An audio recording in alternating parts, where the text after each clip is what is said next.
if Secretary of State, if the R rate goes up, or the 7-day rolling average for infections start to plateau or go up, how likely is it that you would reimpose some of the blanket lockdown measures? Because some people think that you just won't do that under almost any circumstances.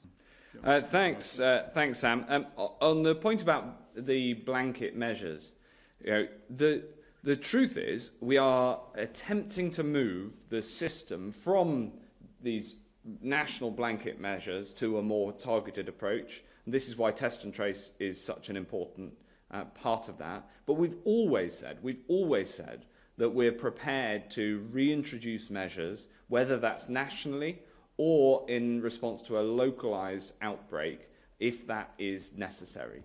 The steps that we're able to take today are cautious steps.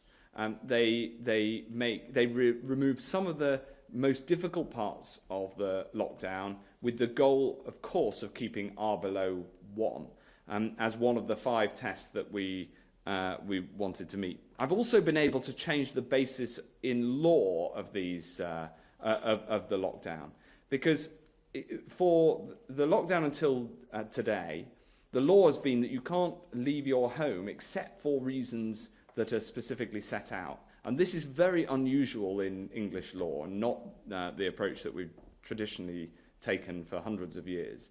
And instead, we've been able to flip the basis of the law back to specifically outlining things that you cannot do, as opposed to saying you can't do anything unless it's specifically provided for.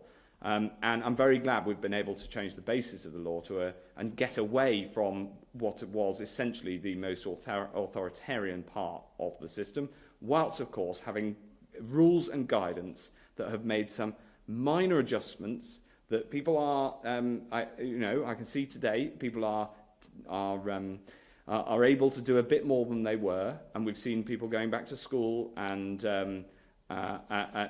some of the small changes that we've made. But I would just emphasize that they are cautious, they're small, and it's really important that we stick with it and we keep our resolve as a nation, because it's how we behave that affects the R, not the rules themselves.